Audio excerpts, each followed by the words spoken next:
everybody, John Cobb here. Officially on summer vacation, and been enjoying every second of it as I've been ramping through movies left and right, tearing through stuff I've been meaning to watch for months, and stuff I've just hered about. And, so the next couple days you're going to see quite a few reviews, because I'm going to try to hammer out 3 today, not in one video, though, you know.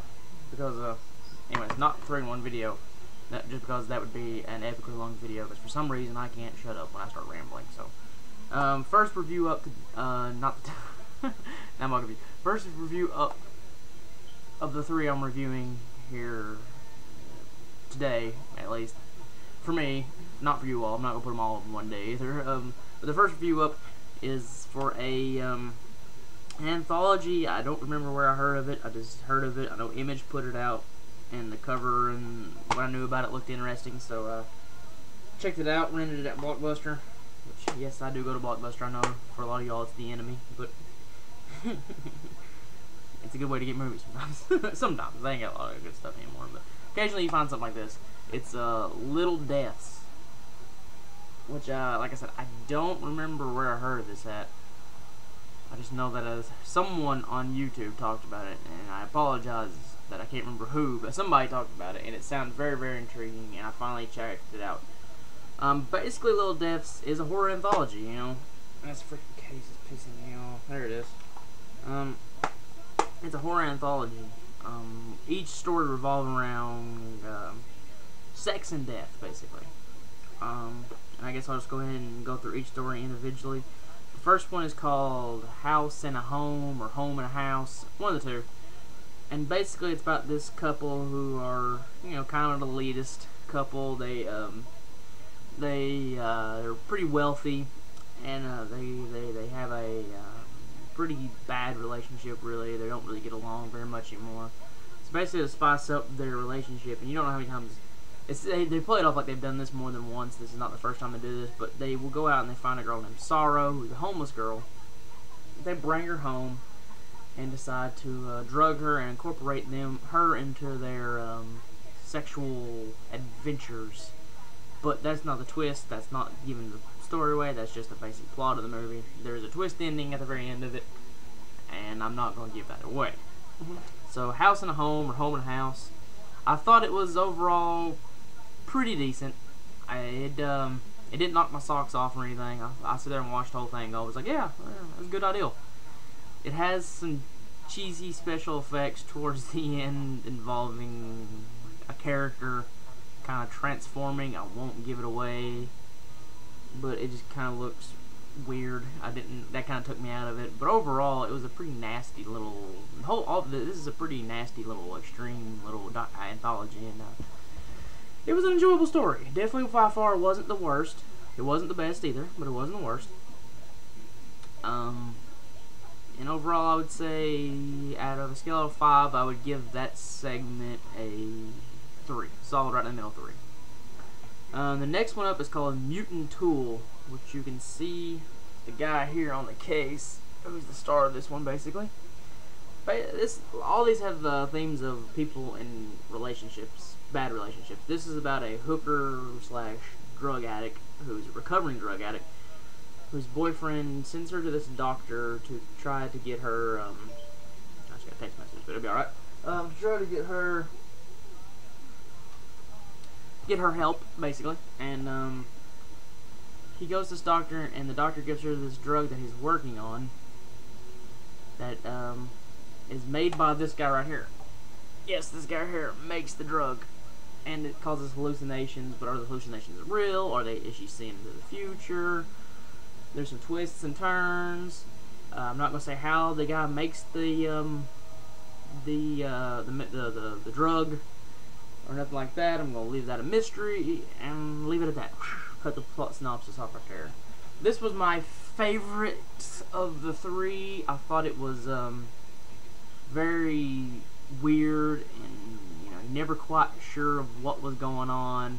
And at the end, it really did a good job of explaining everything and wrapping it up in a nice little bow. I felt of the 3, it was the one that was tied the best in. It really it ended right. Basically, the way to say it is, The first segment had the ending kind of kept going, and you're like, this is getting weirder. This one, like, when it ended, you felt satisfied with the segment. It's not the goriest, it's not the bloodiest. It's basically about this girl and her life. It's almost a drama about her, and then you get a little bit of a twist, a sexual depravity twist in there. And it's very enjoyable. I mean, I thought it was a good segment. I liked the look of this guy too. I thought that was cool. There's a lot of spoilers on the back of this box though, so But it was cool. I liked it. If I was going to rate it out of 5, I would probably give it a solid 3.5. I thought it wasn't the most amazing thing I've ever seen, but it was definitely worth watching. Finally is, my opinion, the weakest of the 3, which is called Bitch. And there's only 3 in here. And this one really, God's honestly, doesn't even have a plot. It's basically about this couple where the woman's kind of a dominant findom kind of chick. She's very dominating over the male. And basically you just watch this guy, how they kind of have a back and forth relationship where at one minute they're like, oh, I love you. Next minute she's just doing heinous things to him.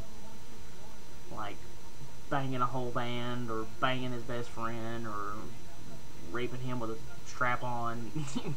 But at times, she's afraid of dogs, and like a dog's passing by, and she freaks out, and he cuddles her and holds her and makes her feel better. So they kind of have this back and forth relationship, and basically the film is just about how much this guy can take before he finally just snaps and loses it, and it's quite a bit. Like, he goes a lot further than most people think would before he finally decides, you know what, I ain't doing this no more.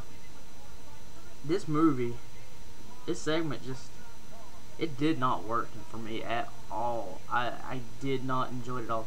The whole time I'm watching this, like, where's it going? Where's it going? Come on. That was the way I watched the whole movie, and I hate to be that way. I don't like being negative, but I just did not. It didn't win me over, man. I didn't like the story. I didn't like the characters. The ending took forever.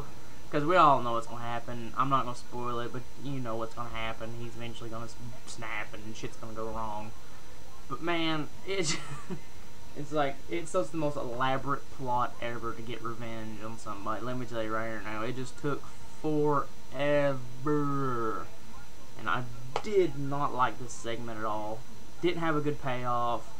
Had some, pretty nasty imagery and some cool stuff in it, but other than that, it just, for me, it was not good.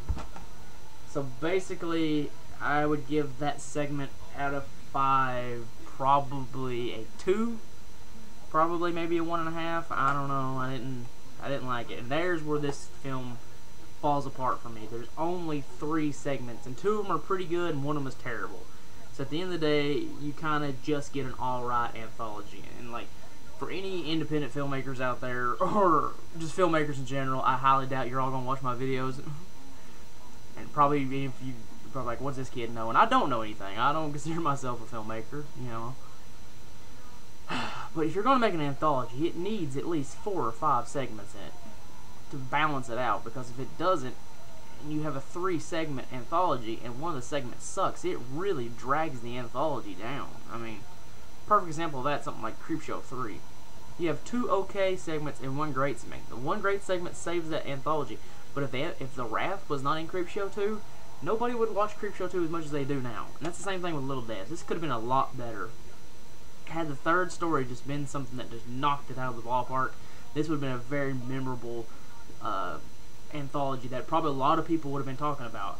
But because that last segment just sucks and the other 2 were just okay, it really kind of falls into this plane of just, it's okay, it's worth watching. I highly recommend checking it out. If you can pick it up cheap, pick it up, or if you can rent it somewhere like I did, rent it. I'm not saying avoid it. I thought it was good. I enjoyed it. I didn't hate it. The last segment sucked. The other 2 were fine. What else do you say about it? I mean, on the back here it's like, they're sick and twisted, and then there's Little Deaths. These quotes are horse crap, man. There's nothing. Maybe I'm just jaded, but I didn't see anything in here that was like, oh my god. Except for maybe the chick raping the dude with the strap-on dildo. That was a little weird, but well, and how the guy makes the medicine. But Still, I mean, like, it wasn't, like, if you've seen anything of the extreme, you've seen worse than Little Deaths. I mean, it's definitely, but like I said, it's worth, I'm gonna quit rambling. I'm at 10 minutes, I'm gonna quit rambling. It's well worth watching. And I think, for the third story, I think some people will like it. You know, I'm not saying my opinion is set in stone, but I really think that most people are probably going to agree with me that the first two but you know, with anthologies, it's give and take. Some people probably hate the first one, love the other two, hate all three of them, hate two of them, hate one of them. That's the beauty of an anthology, and that's why anthologies have always been some of my favorite films to watch, because, you know, it opens up for many people to talk and have a good time discussing, because we're all going to have our favorites, we're always going to have our least favorites, and that's the great thing about an anthology.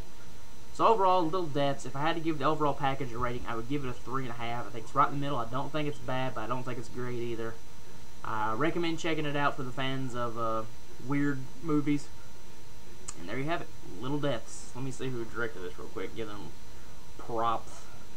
Sean Hogan, Andrew Parkinson, and Simon Rumley. And Image put it out, so you can basically find it anywhere. So there you go, Little Deaths. I have 2 more reviews coming up in the near future. I have Theater Bazaar, which is another anthology, and a movie that I cannot wait to talk about because I feel it's highly underrated, Megan is Missing. And this Friday, we will have Matt Reviews Chud. So, it's going to be a good week to watch our channel. Watch our channel, please. I'm just kidding, guys. Alright, so there you have it. Little Deaths. Check it out. See y'all later. If I can turn my computer off.